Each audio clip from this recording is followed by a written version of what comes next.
Okay, here we go.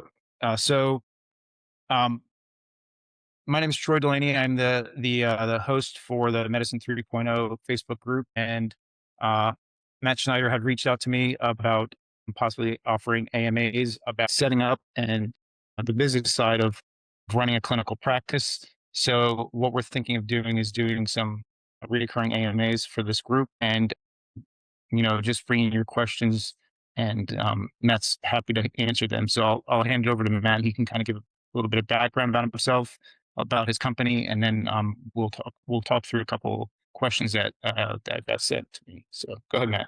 Well, Troy, I really appreciate the opportunity to be able to connect and at least see what your audience and members how they feel about this whole thing. But as it relates to this work, I've been consulting private practices, their owners, and clinic managers, leadership teams for the last 7 years since 2019. My business is all about helping clinic owners fill in the gaps that were never taught in school, right? So they were taught how to be amazing at the clinical work, their bedside manner is on point. And when it comes to being able to have people come in that don't feel well, that know how they want to look and feel, but aren't sure how to get there, or they need the support of their clinics, they have that part all super dialed in. When it comes to the business side of it, which is the other half of owning a private practice, that they're just kind of a fish out of water, and they're smart, they're scrappy, the heart is there. And so they just kind of figure it out as they go. They take that fake it till you make it approach, which a lot of times is fake it until you can't struggle anymore and kind of throw in the towel. But so we come in and we don't do anything really on the clinical side. All of our work helps with the efficiencies, it helps with the systems and the processes, it helps train them and all the things that it takes to make a really well-oiled machine, something that can be automated in many ways, be systematized, gets the team really on point, and helps their clinic grow so that as their clinical side continues to perform really well, the business side does too. And then a really profitable practice starts to be born out of it. So we've done that for the last 7 years. We have hundreds of clients that we have worked with all over the United States, even abroad, as far as London, Dubai, Australia, and I've had the great opportunity of working with really some of the best providers and clinics out there, some very well-known practices and clinicians. So we really love what we do. Ultimately, what we are able to do is help clinicians serve more patients, which then changes more lives. And the domino effect is substantial, right? When you start thinking about all the people that the family members and loved ones of the patients that are being seen. So it's really rewarding. That's how our cup gets filled. But we're not forward facing. Um, m- Most people, clients and patients don't know that we even exist. We don't do very much, if any, forward facing stuff. It's all behind the scenes. So it's really all the business side, and it sounds like operational side of things too. Yeah, very much Business so. and operational, which they don't get trained, like you said, they don't get trained on that. They get trained on the clinical side of things, and they don't get Mhm. trained on how do you set up workflows and making sure that the patient experience is the best it can be, making Yeah. sure that the types of, I guess, um, services they're providing are, in line with what they're charging, all around that kind of stuff, right? Yeah, Are there exactly. are there buckets, like different buckets you would put your services in? I would say it's all under the really the operations component of things, and that's the engine behind the whole business. As far as buckets goes, it's the systems and processes. It's the business operating system, which is not SOPs. It's actually how your business operates. Most business owners, they really don't want to have day to day involvement. They don't mind it in many cases, but really, we get into business because we want to have the time and money freedoms to be able to do more things that business ownership is supposed to allow for, and supposed to be different than being an employee of a company or business. And so it's really building those things out. It's also like the financial component as well. So on the front end, it's how do you price according to what the market is willing to pay for. And we have found that in the overwhelming majority of cases, clinics are charging less than what they really could be and what they should be. They just don't know how. In many cases, they're just kind of picking a price point that they think is fair and they think is right, but they're actually losing money. That's a very common thing because they weren't trained on the COGS, their cost of goods sold and all the different elements that goes into profitability, and they don't know what their margins are. So it's all of those pieces, as well as like the forward facing, the client patient facing side with the marketing, the messaging, the sales process, the whole sales funnel thing. So really the main buckets of business: sales, marketing, operations. We don't do anything on the HR related side, or like the accounting sides of the business. Like those Right. aren't things that we focus on. And you were mentioning before we started recording the CRM, customer relationship Hmm. management side of things. Can you talk a little bit to that? And that's Yeah. probably something we can dig into in another video, another AMA. But go ahead. Yeah, for sure. So EHRs were not built to be CRMs. They're built for the clinical side and to be able to do all the charting and all of the notes and everything related to the visits and like the clinical side of things. But a CRM is a client relations management tool. That's when somebody opts in for, to learn more or for, some sort of resource that then should get plugged into a system, a CRM, which will then enter them into automations that then start to nurture them. We know that on average, it takes about 20 different touch points before somebody's going to feel comfortable really doing business with somebody, especially in this space where it's their health that's involved. And so you have to nurture those people and you have to stay top of mind to them. And that's what a CRM does very well. For text messaging, for emails, for phone calls, keeps it all in one place and allows for different people for different programs or different goals to be getting different communication. And it's super powerful. It works hand in hand with an EHR, but it's like the EHR is the peanut butter and then the CRM's the jelly. And what was the name of the CRM you guys used? Igni- Ignition Systems. Okay, Yeah, ignitionsystems.app. so Super. we It's will. fully HIPAA compliant. It's very, very powerful and it automates so many different things. Most clinic owners don't realize how many administrative tasks they're doing that could be automated, and also don't realize that, they spend all this money for marketing, spend all this money trying to attract leads, but they don't have the time or bandwidth to be able to really do much with it. So they have people coming in, but they're not converting into paying patients. And so that's just marketing dollars going out the window. And so they'll stop spending marketing dollars and then the valve shuts off altogether. It's like it's something that truly is solved with Ignition Systems and like a really robust CRM. Right. We should have probably started with this. That basically what you do is you automate a lot of the stuff that they don't need to be worrying about so they can focus more on the patient rather than all the Yeah. other things that go on. So, do you only deal with clinics that are cash pay or do you deal with ones that work with insurance companies as well? Yeah, both. You Yeah. do both. Okay. Yeah, we definitely work with both. And then would you help them decide on what the right business model is for them? Yeah, I mean, they're very clearly two different models, and in most cases, two different like patient types, right? On the cash pay, that's much more of the concierge thing, and that model has to be, people are paying for an experience, they're paying for access, they're paying for results, and so there's a book called The Power of Moments that's very true when it comes to the cash pay concierge side, and it's super attractive because there are plenty of people out there who are willing to pay a premium for personalized care and precision medicine. And so it's a great way to have a very high profit margin clinic. At the same time, it's very susceptible to the economy and to the market overall because it's also one of the first things that people give up when it comes to needing to shift money around, especially if in most of these clinics where it's heavier on the female side, especially if they do menopause and perimenopause and those things. Moms are some of the first people out there to start sacrificing their own health and well being when money needs to go somewhere else, and they sacrifice that. So that's some pros and cons to the cash pay side. That makes it a very different model that we specialize in. But then also on the insurance base, now you're talking about a market that's very safe from the shifts in economy because people will always have insurance. But then you're talking about the timelines and coding and the billing process, and so that they're We have some clinics that do both. They have a cash-based side for some of the things that they do, and then they have an insurance-based side, and that's kind of a that's a specialized thing together because there are some rules around charging cash when you're an insurance model. Right. Right. Okay. With your automation, do you guys have you guys started working AI or AI agents into any of the workflows, or how you guys using, I guess, AI in your Yeah.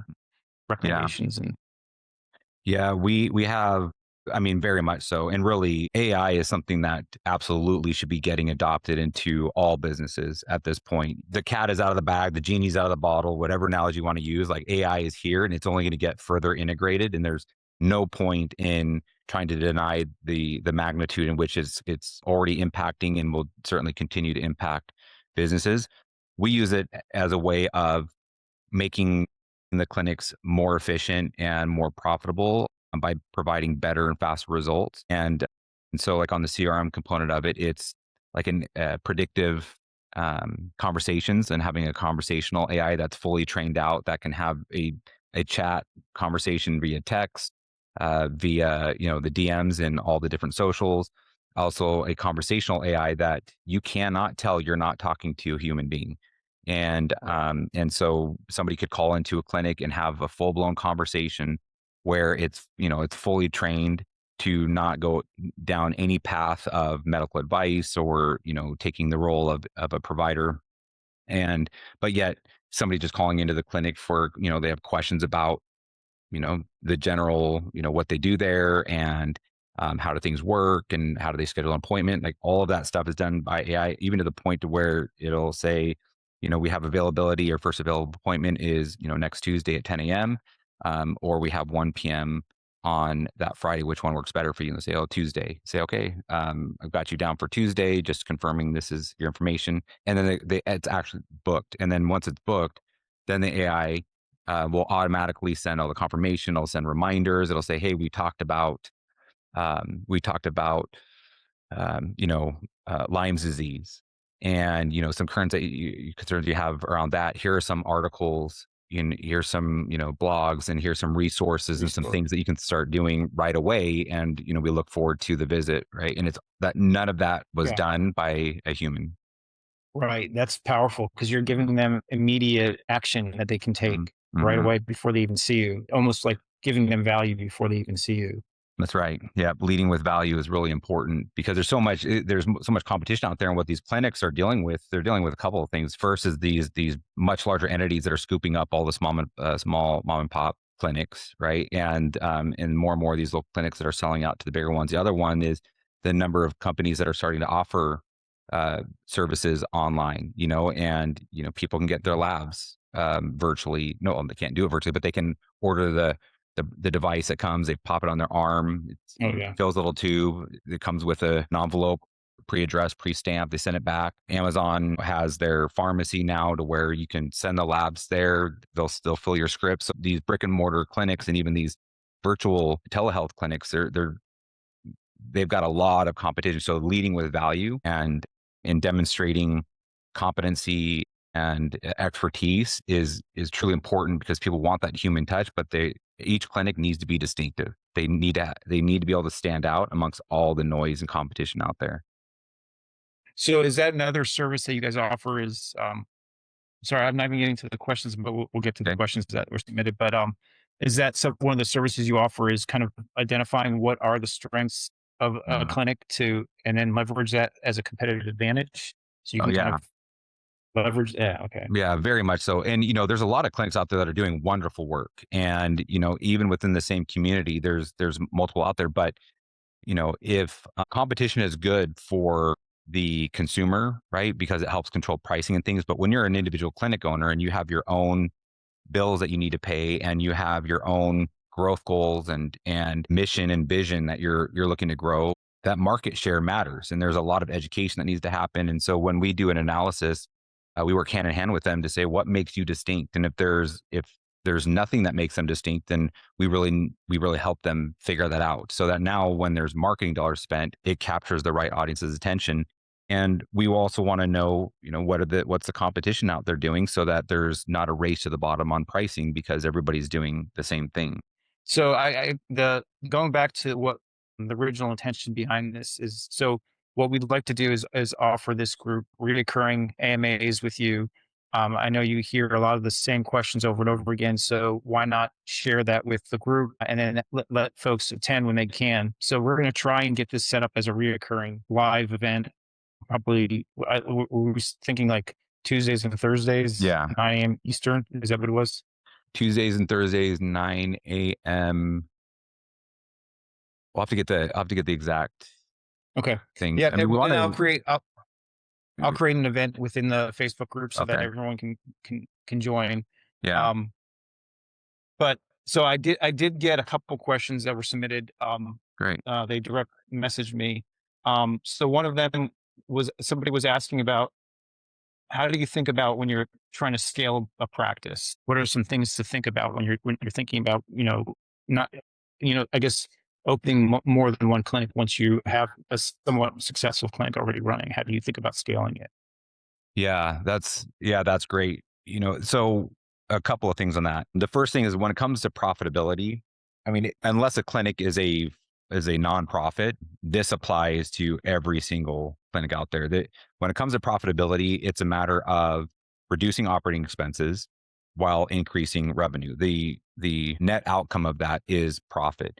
And so part one, in preparing yourself to scale to multiple locations, or even just scaling out the current one location that somebody has, it is really understanding what are the costs associated with doing business, and which costs make sense, which costs can be reduced or eliminated if there's any redundancies there. And it's amazing at how much money clinics are actually able to save. Like, we'll just say for the CRM, for example, most clinics are they don't have a single CRM. They have 4 or 5 different softwares they use, and between all of them, they're able to patch them together to have somewhat of an operational system. The problem is that they're paying 4 to 5 times more than they need to. So there's costs there.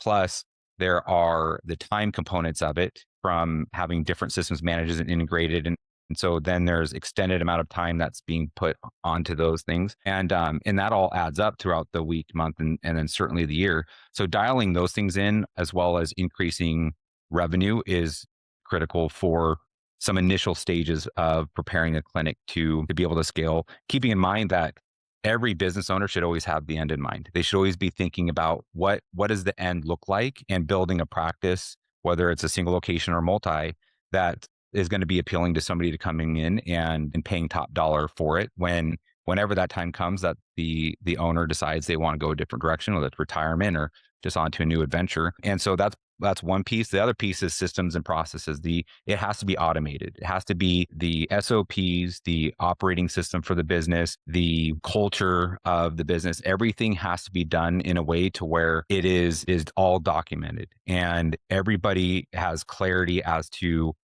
what is going on, why it's happening the way it's happening, what to do if certain scenarios take place. And so when a clinic owner is essentially able to make themselves obsolete for a month, they can go on vacation, they can check out for a month, and they don't get a phone call. They get their regular updates, whatever they've set up, just to keep a pulse on what's going on, but they don't have to have any involvement. That's when they know that their clinic is ready for a second location. Because essentially what has to happen is the clinic owner and potentially maybe 1 or 2 people from the existing team are going to have to set up all those systems and processes and everything. They're going to have to duplicate that business at a different location, which means that they're not going to have any real involvement at the first one. I spent a couple of years as a director of operations for a franchise, a fitness franchise, back in 2019 through 21, and that's what we did. We, at the time, the franchise had about 500 some odd locations. And it was all about continuing to grow the franchise out by making it just a rinse and repeat model, where there's a playbook that you give, and that turns into an operating business that ends up being profitable. Right. All about those systems that you build and being able to hand it off to the next person so they can take it over.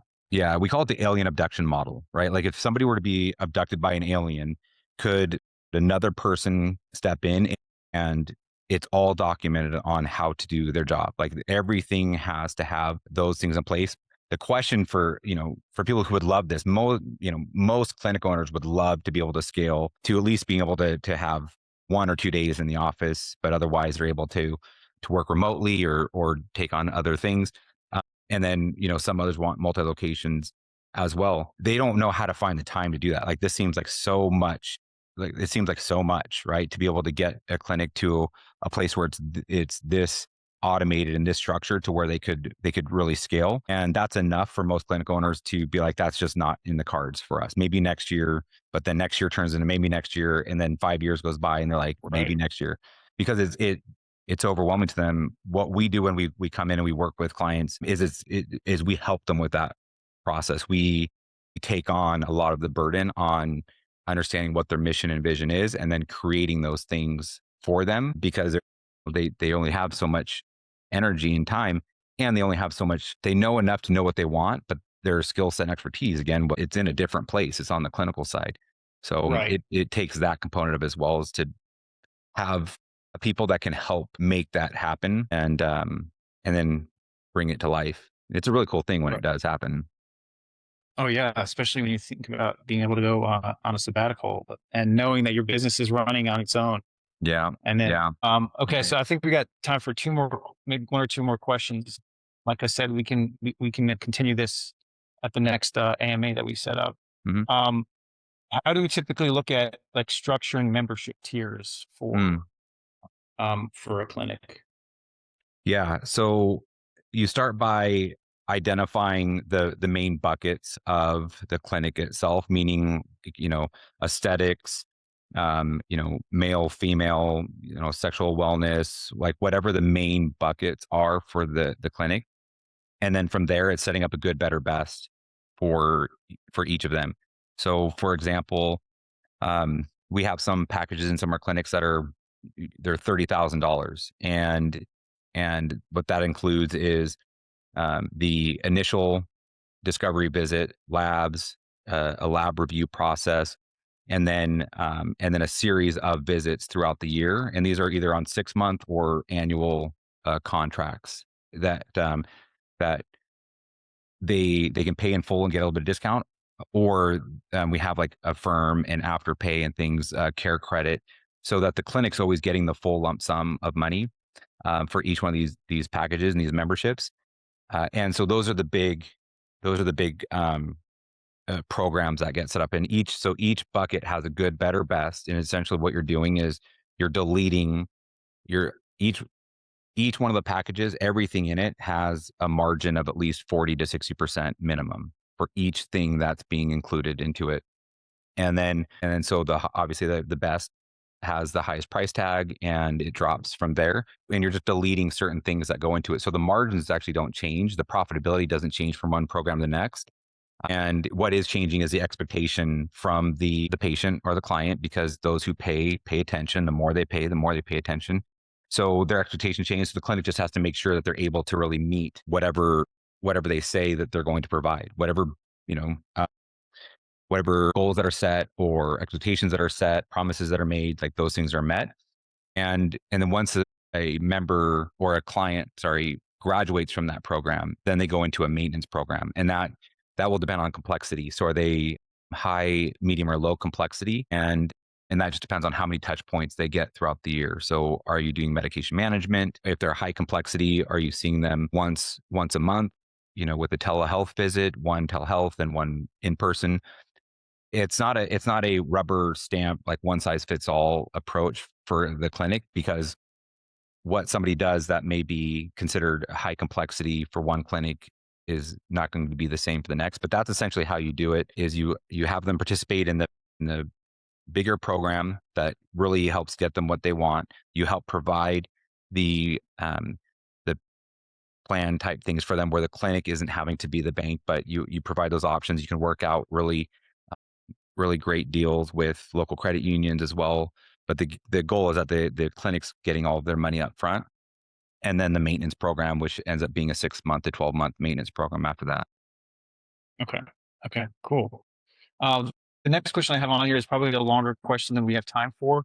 So maybe can you give us like one common question you hear all the time from clinicians that maybe you can address? Yeah, I would I would say pricing is one that comes up a lot, and And this is for if it's a cash pay clinic, I would imagine, or like you're offering a yeah, it's self going to pay be. service. Yeah, I mean, because of course the on the insurance model, that's all like what the insurance will reimburse for is already pre-established. So the pricing is much more on the cash pay side, and if we had more time, I could certainly address like a common question on the insurance side. But for the sake of time, it's like how do I know what to charge? How do I know what the right price amount is? And what I'll tell you is it doesn't matter what the price tag is. That's the wrong thing to focus on. The things to focus on are first, what are you solving for? People are paying for their problems to be solved and for whatever challenge they have for the solutions to be brought forward. And for every clinic, the better they are at bringing those solutions forward and solving people's problems, the bigger the problem that's solved and the faster it's solved, the more money people are happy to pay for it. And there is no shortage of people that are willing to pay a premium. You mentioned that you were listening to the podcast that Dr. Gabrielle Lyon and I, when I was on her show. And, when I started working with her before or during her book launch, she was charging 65,000 a year for concierge patients. And after, our building some things behind the scenes, we jumped it up to $100,000 per patient, where she capped it at 20. She's making $2 million a year in just working with 20 patients. And so again, it's not about the price tag. It's what are the solutions that are being offered and what promises are being made that are also being kept.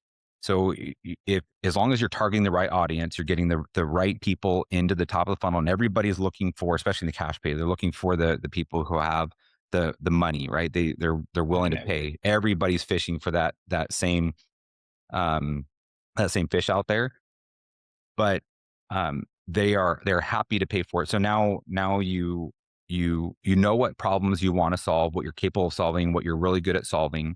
You talk to that type of person, so you get them into the top of the funnel, and then you also know what your margins are. So you say, in order for us to truly solve this problem for these people, it's going to cost us X amount of dollars because these are the things that are going to have to be provided. We're going to have to see them this many times.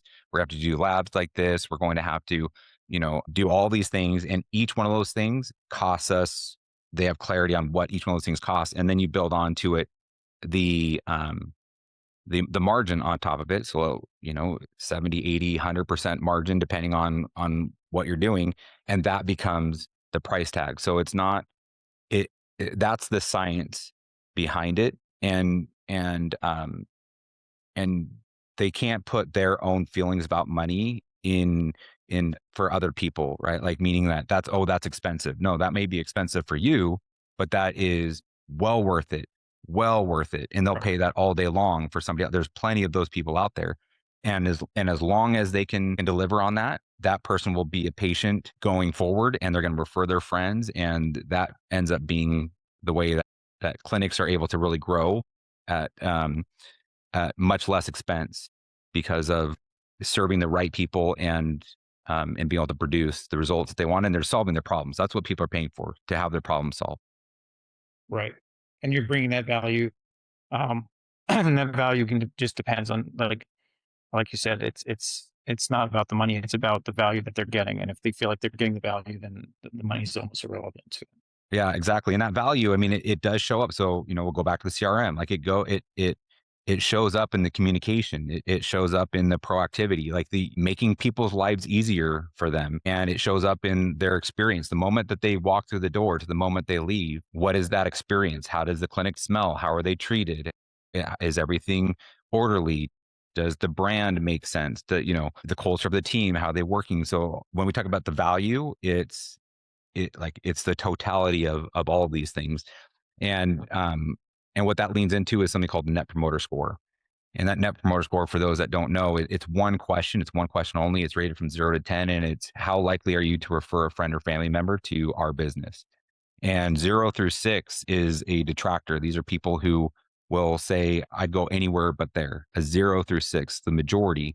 And then you have Right. 7 and 8 that are neutral, and they'll say, I've gone here, uh, you know, I didn't have a good experience or a bad experience, but this is just where I've gone. And people are going to, they're not going to take action based on that. They're going to do some research. But then you have the 9 and 10s where they say, this is where I go and I wouldn't go anywhere else. And that's when any of us, if we hear that from somebody that we trust, we don't do any research. We just book the appointment or we just go to that restaurant, right? Like we don't need to see the reviews and do a deep dive into what they're about. And so that full total experience is the net promoter score, because it's one question weighted very heavily on detractors, and it's 9 or 10 for promoters. So you got to get the better the clinic is getting people as a promoter, the less they'll ever have to spend on marketing, the grow faster than they will be able to handle, and they'll be able to really build something substantial.